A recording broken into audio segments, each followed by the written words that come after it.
Okay. It is Thursday. I am Brandon West. And I am Chris Pellissier. Welcome, y'all, to Sittin and Sippin. I want to take a quick moment and give a big shout out to everyone that we got to communicate with these past few days. I know with some of you, we haven't spoken in some time. You know, life. So we really appreciate you for following us on Instagram and subscribing to Sittin and Sippin on Spotify, Apple Music, Google Play, wherever you like. Thank you so much. Chris, we are in Copenhagen. We are in London. We are in Jamaica. Yes, sir. Thank y'all so much. Keep telling your friends and keep on this journey with us. It's time, I think, to take care of the business of the house. What do you think? Let me check. Let me see what time it is. What time is it? Yeah, okay. Yeah, it sure is. What are you sipping on today? Oh, I'm sipping on a little Reposado tequila because that's what we got in the studio today. Not the worst thing to have. Not the worst thing to have. We always have a little Reposado. You know that. And that sounds good. I might have to have one of those. Look, okay, I'm going to be honest. I told you last week that I was going to be doing a juice veggie fast. I completely forgot that I had some things on the calendar that would prevent my compliance. What are you going to do? So I'm pushing that to next week. Confession out of the way, I have made for myself as well as for you whenever you're ready a Parisian highball in honor of our brethren and sisters and everybody that is being whoever the fuck they are on Bastille Day. So I got this recipe from my good friend Mo. It's super easy. 2 ounces of your preferred whiskey. Might I suggest Bren whiskey. 4 ounces of seltzer with a lemon garnish, usually served in a Collins glass here in the States, I believe. Yeah, I was wondering about that, especially when you talked about getting some pastries for the studio yesterday. I was like, is this some new cleanse? Like berry-filled donuts or something? But that's okay. There's always next week. That recipe does sound delightful. I mean, you don't have to call me out like that. Sorry. Like, I actually got the motherfucking pastries for your ass. Because every time you come in here, you're like, where are the donuts? I know. Yeah, where are the pastries? I love eclairs. That's right. I didn't even question it. Yeah. I was like, shit, hell yeah. Mm-hmm. But give me some of those pastries. Call me out on record, though, so it lasts forever. Huh? You already called yourself out on record. Well, all right. Okay. Now, listen. Let's go ahead and get into this. I had mentioned the Caren Act last week, but did not get to unpack it. It is a measure being introduced by San Francisco lawmaker Shaman Walton. Under the act, people who call law enforcement based on racial bias could face criminal charges. Caren with a C. Caren stands for Caution Against Racially Exploitative Non-Emergencies Act. What do you think about that? Is it petty, with the whole Caren thing going on? I mean, not the act itself, but It maybe kind of is with the name and all. Or is it necessary to get the point across? I mean, it sounds good, but I guess how do you prove that someone's call was racially motivated? I don't know how many people. I'm not sure how many people are calling the police saying that, hey, there are a group of black people sitting in the park. Send someone over. But but it's like, how do you prove that that's like a racially motivated call? I mean, it just seems like it's something that's something for like politicians to like say like, oh, we are for the people rather than actually get anything done. Well, I think in these days we can prove it because of, the shit's on camera. Well, yeah, something's on camera, but it's like this is specifically for a racially motivated call to police, which is... Right. Of course, not all of them will be on camera. Exactly. No calls are on camera. I don't know. I mean, it's a good thought, but I think we need to fix our policing before anything else. The cake hasn't even been baked yet, and you're already adding the icing. Okay. they're icing the words "fuck you, Caren" on some raw ass dough. Raw ass dough. I mean, follow the instructions. Oh my goodness. You know what? Never mind. I'm not even gonna go there. I mean, I think the name is more funny than anything else. I don't think ostracizing the Karens in the world is necessarily a bad thing. I just think they are putting the cart before the horse. Okay. So, yeah, a bit more background on that interaction you mentioned, because I believe that the Karens and the Kens, or the Kurts, whatever you want to call them, calling the cops is racially motivated, in my opinion. That incident happened in April of 2018 that you spoke of, when a white woman reportedly called the police on a few black people who she said were using a charcoal grill in an area where it was banned at Lake Merritt in Oakland.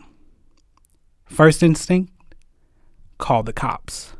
The response, which I thought this was great a few days later, over 800 people from the community showed up to barbecue while black. I love that. Let's do it. Listen, then there was the episode just a few months back in New York Central Park, where an avid bird watcher, Christian Cooper, who just so happens to be black, politely asked the passerby, Amy Cooper, no relation, who is white,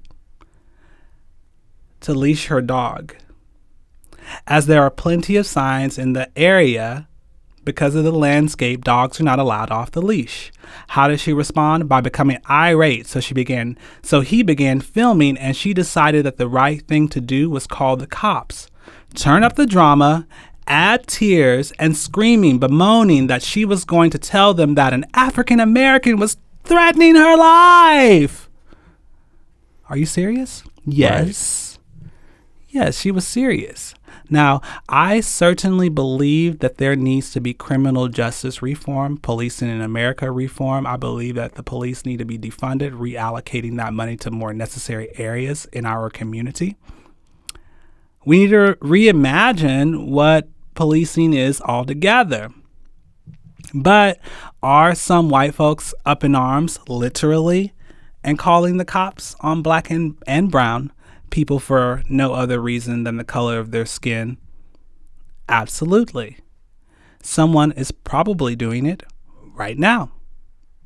Can people change? Some, sure. But in the interim, there needs to be real consequences for these actions when it is well known and no longer in the shadows that calling the cops on a person of color, especially black folks, for barbecuing, bird watching, fucking bird watching. I didn't even know that people still did that shit. I just don't think that it could be enforced. Like, how do you enforce? I mean, like, were those people actually saying, hey, were they calling out the color of their skin when they were doing that? Or did they just feel threatened because they have some internal racial prejudice towards a group of people? Which makes it racially motivated. No? So if they didn't do something bad, why would someone need to say an African American man is threatening my life when all he did is ask you to leash your dog, and you told him before you called the cops that you were going to call the cops and tell them that an African American man was threatening your life? Why? Because you know, as a white person, that when you call the cops, your thought is they're going to be able to handle this black person. Yeah. Why else would you call the cops? I just think the law is a little... Sure, but there needs to be... There's not much there. Look, I think that there needs to be criminal justice reform. I do think that we need to take care of the policing in America. I believe, honestly, that the police need to be defunded. Reallocating that budget, those funds, to areas in our community that need it, especially black and brown communities, And I said this before because that's where the majority of it has been taken from. We need mental health. We need housing. We need to reimagine what policing is altogether. So I don't know what the laws or the consequences are going to be, but I think that there should be some consequences. And I'm not just talking about the cancel culture. I'm not just talking about dragging people in public. But, there are people sitting in jail right now. You got Brock Turner that fucking raped somebody, an Ivy League white boy that raped somebody, assaulted some woman behind a dumpster who got 6 months. And you got somebody in Arkansas, Alabama that stole $9 from somebody or had a gram of weed on them that are serving a life sentence. So there needs to be some consequence there. And I don't think that, sure, you can't videotape every phone call. There's not always going to be someone there with a phone in their hand that can record that. Some people are still using fucking beepers and fucking Nokias and shit. Beep beep. But what I am saying is that it doesn't. Even if you want to get into technicalities, okay, fine, we can play that game. But we know where we are in this situation and we know what's going on. So it doesn't take a genius to know white folks are calling the cops on black and brown people, and it is racially motivated. We don't need to fucking have a archaeological dig to discover the truth in that, in my opinion, and we can disagree on this. So I think it's a good law. No, I think it's a good law. I'm just thinking specifically the Caren Act doesn't really have much substance other than the fact that it's saying that it's not okay, which it's not okay, and everyone should fucking know that, but they don't. Well, we don't know what the repercussions are. Basically, right? There's nothing in the law in the bill that says that. Mm-hmm. And so that was my takeaway. Now, Walton and an assembly member from Oakland, Rob Banta, are a part of a larger nationwide movement to address racial biases and implement consequences for weaponizing emergency resources with racist intentions. That's the part. To address racial biases and implement consequences for weaponizing emergency resources with racist intentions. Banta, a Democrat from Oakland, introduced Assembly Bill 1550, which also calls for consequences. Sure, we still don't know what those consequences are. Could it be a slap on the wrist? Mm-hmm. Maybe. Tisk tisk. For those who call 911 based on biases toward race, class, outward appearance, and religion. That's according to CBS San Francisco. Lawmakers in New York, Oregon, and Washington have introduced similar bills. We're at a point right now where we do have to address this, and for so long nothing's been done. I think this comes out of a culture and an environment where people do things because they don't think anything's going to happen to them, and I think that's part of the problem. So I think that there needs to be some sort of bill. I mean, we got bills. There's a bill that's still on the books that was in Galveston, Texas, where I was born, that said that you can't walk a fucking giraffe down the street. There aren't any fucking giraffes in fucking... Somebody was high when they wrote that shit. There aren't any fucking giraffes to walk down the street. Can you walk like a tiger? I mean, I don't know. I got one in the room over there, but listen. Yeah, criminal justice reform, absolutely.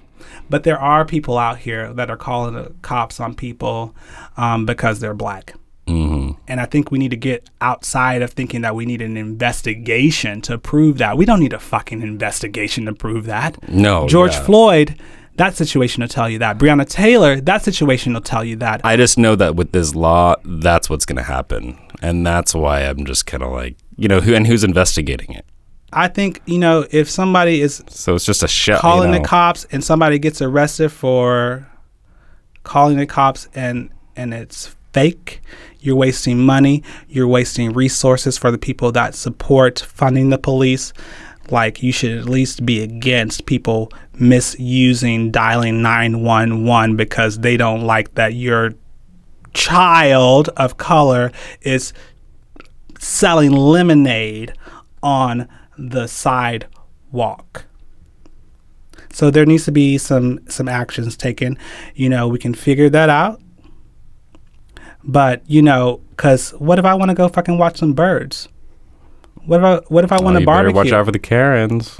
No, the Karens better watch out for me. That's right. Okay? Look, let's just take that to the polls. This is another real reason why people need to vote. Yeah.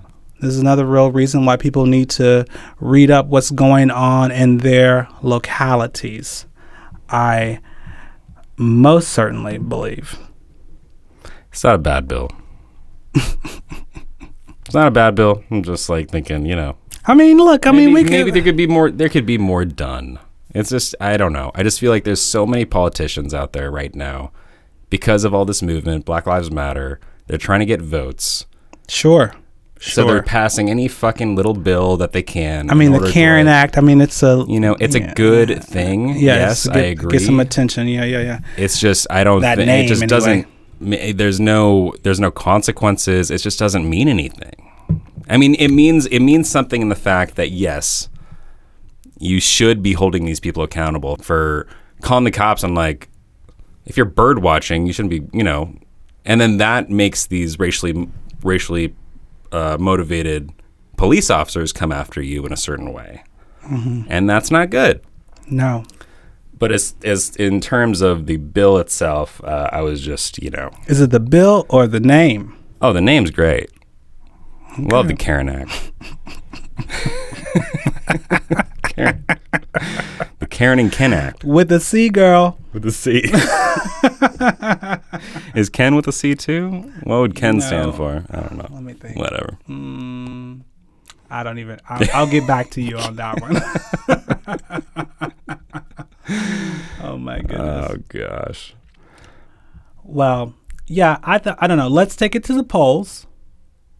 Vote. Look it up. This is not the only measure. It might not be called Caren in your particular city or county, but I think that, if there isn't one that's already there, there probably should be. And that's just my personal opinion. You want to move on? Well, I mean, yeah. Let's get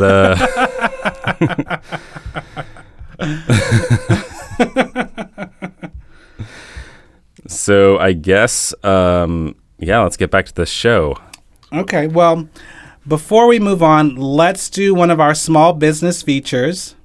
Because, what's important here and what we're doing is, this is a conversation about what's going on in our lives in the day-to-day, what's affecting us, and also what's going on creatively and supporting each other in this time frame that we're in. So let me direct you to Le Dessert, a botanically inspired pastry and confection company based in San Francisco, California, baby. Mm-hmm. Founded in 2011 by Bay Area native, my girl, Michelle Hernandez, who moved to Paris to pursue Le Grand Diplôme at Le Cordon Bleu. She stayed in the City of Lights after graduating to train and work at Michelin-starred restaurants. Let me tell y'all, Le Dessert is the pastry company here in the Bay that you must know about. When you hear that name, you're going to want to say that you have been in the know for a long time. Now, being that we are still sheltering in place, the best way for you to support this business is by pre-ordering directly from ledessert.com. That's LEDIXSEPT.com. Every Wednesday for pickups every Friday from their Potrero kitchen. I love why you I'll be pointing my finger, and Chris likes to mimic me, like knocking the microphone, finger pointing. Look, order from them every Wednesday for pickups every Friday from their Potrero kitchen. Ladisa has celebration cakes, brioche loaves, focaccia, cookies, fruit galettes, and my absolute favorite, canela. And more. Look, follow the link in their IG or order directly from the website. One other local business I want to get in here, you all should know about, is Mikuna Kitchen, an undocuqueer owned and ran SF-based vegan pop-up. During the quarantine, they bring weekly fresh California veggies to people in the city. They also bring experiential Cali Latinx inspired vegan meal kits. Follow at Mikuna Kitchen SF to peep past menu items and stay up to date with everything that they're doing, adding a bit of saison and color to the vegan scene. I can personally attest that these are the ingredients you want and need. Merci beaucoup. Let's get back to the show. I want it. Okay, let's go.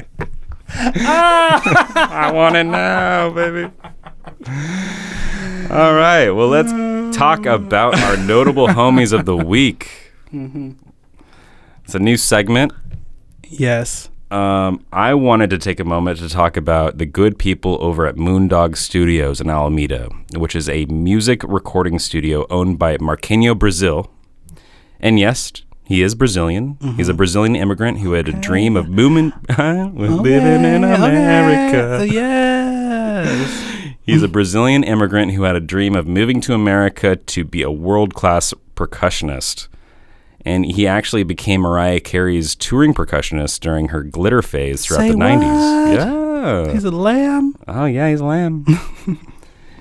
And he did that before establishing Moondog Studios in 1994. Okay. The studio space is a converted ambulance repair shop located at 1616 Oak Street in Alameda, and it is state-of-the-art. You were there before we got this space. I was, yeah. Before we moved into the studio here in the TL, where we're recording from, I was writing solo at Moondog Studios for a few years. Great space. Full of artistic energy and talent. They used to have these Tuesday jam sessions where everyone was welcome to jam and have just a good time. Even if your music level was subpar, you were just treated like family. It was just such an inviting environment. And if you went to any of these Tuesday jam sessions, you would run into some pretty incredible people. Unfortunately, most of these artist and studio venues are struggling to stay open during the COVID era, and they need your support. They need our support. Yes. Our current studio in the TL where we are recording this You got it. God damn. I need to wet my whistle. Go ahead. Lubricate. I'm lubricating. Our current studio in the TL where we are recording this podcast is next door to Hyde Street Studios, which is another recording studio here in the Bay. We actually just got a tour of their space. Yeah, today. That was really cool. I had really never been in there. Yeah, I mean, it from the outside, it just looks like this dinky little building, but you go inside and there's it's massive. It's massive. Man, that's like the real deal. It's the real deal. When I walked in, I was like, oh, this is the real shit. I know. Yeah, it was just like, their walls are decorated with platinum records and photos of past artists who have recorded there. Jefferson Airplane, The Dead Kennedys, Creedence Clearwater Revival, Herbie Hancock, Kanye West, The Grateful Dead. So many others.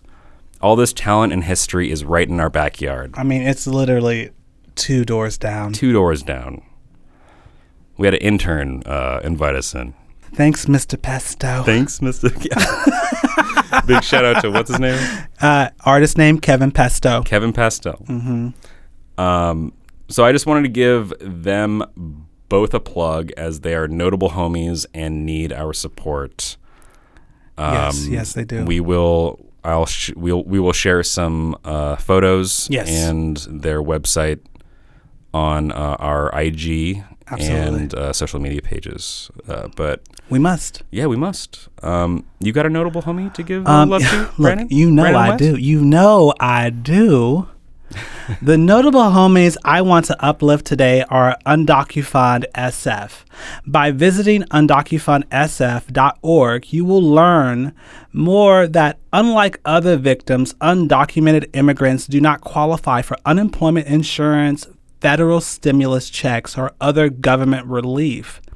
Even when they do qualify for services, many undocumented immigrants are unlikely to pursue those benefits due to fear of immigration enforcement, lack of familiarity with official institutions, and limited English proficiency, which I sometimes have. At every turn, Me too. our undocumented neighbors face barriers and challenges to recovering from emergencies and disasters. Listen, defund ICE, okay? Yes. Look, Undocufied. Terrible. Yes, God, get rid of the bullshit. Undocufied San Francisco was founded in March 2020 in response to the COVID-19 pandemic. It was launched by a coalition of immigrant worker and community organizations to provide direct assistance to undocumented workers and families impacted by public health emergency and the shelter-in-place order.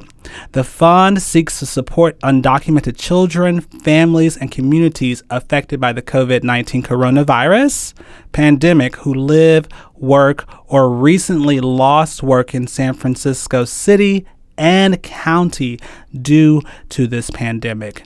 Undocufied SF is modeled after the original Undocufied for disaster relief in Sonoma County, established in 2017 in response to the need for relief for undocumented families after wildfires. The latter is very grateful to the founders of Sonoma's Undocufied for their advice and assistance in setting up Undocufied SF.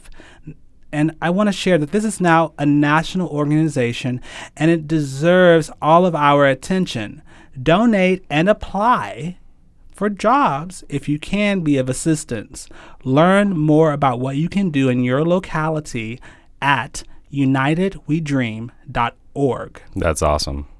It's amazing. And I also want to note, if you guys hear any drumming and shit, we're in a rehearsal studio. We in the TL, baby. Okay, so we coming to you real. This is some gangster shit. Sirens or anything like that. Yeah.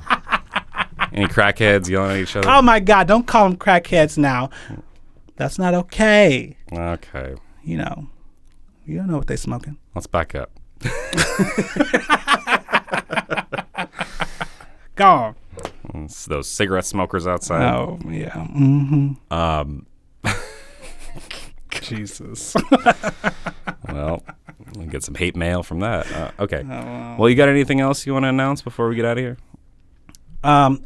Well, I don't have too much going on this weekend, but I think you all should check out this Lumpia Co. event to celebrate their $100,000 goal for Filipinos Feed the Front Lines. Lumpia Co. is launching a one-day pop-up happy hour celebration at Mercado SF on Friday, July 17th from 5 to 8 p.m.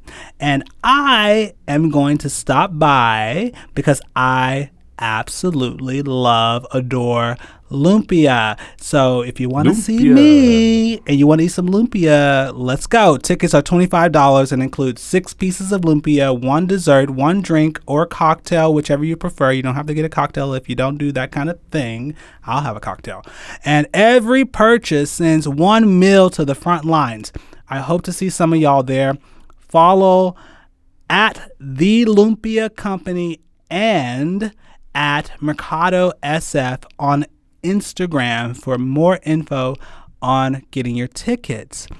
And Chris, if you don't mind, I want to add just one more thing before we go. Go for it.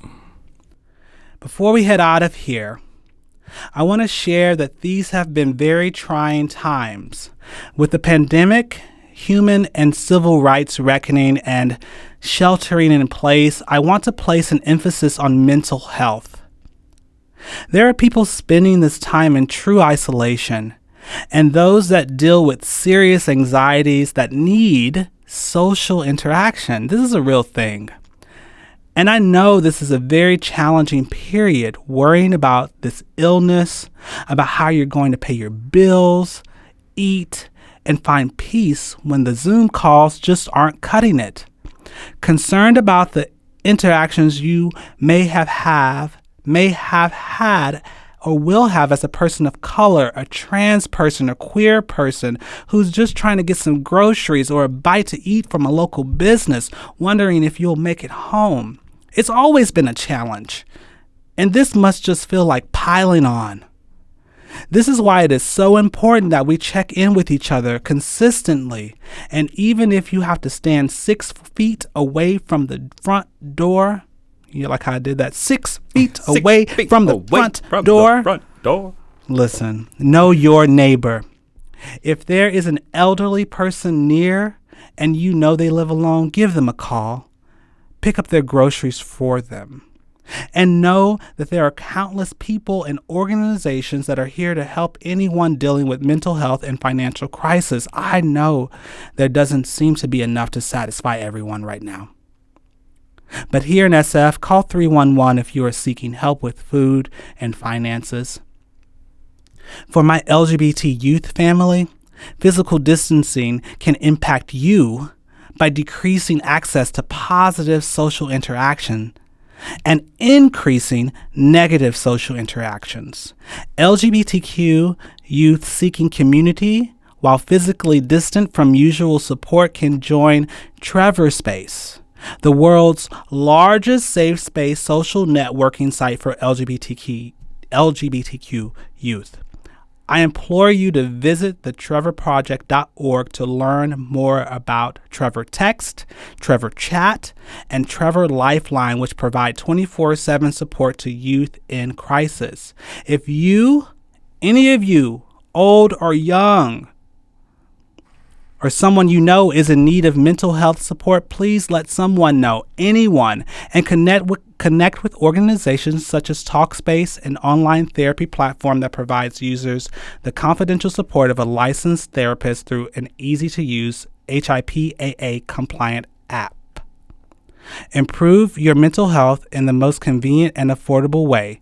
You'll get matched with a licensed therapist in your state from the comfort of your device and receive ongoing support via secure messaging and live video sessions. If you need help finding this info, email us at sittinandsippin@gmail.com and we will do our best to share links and information with you. Let's look out for each other, okay? All right. It's so important. It is so important that we look out for each other and take care of each other, man. Yeah. Especially right now. I can't say it enough. These are crazy times. Crazy times. Divided times. We need to come together. But we're going to come together. Like me and you. Yeah, we're here. You know. We're together. Ebony and ivory. Listen. All right, y'all. I'm looking good and feeling fine. Every week, these two bros get better like a hard seltzer. Always mango, never lime. Hard seltzer. I don't even know where I'm trying to go with that. What the fuck is a hard seltzer? Oh, is that like a White Claw like a Truly or something? Yeah. Oh, Truly is like a West Coast White Claw. Oh, is it? Oh, East Coast White Claw. Well, look, listen. Unless that's all they got, Chris, you know it's always good being here with you, and it's extra good sitting and sipping with y'all. Stay safe, and we'll see you next Thursday. Au revoir. All right, cheers. Later.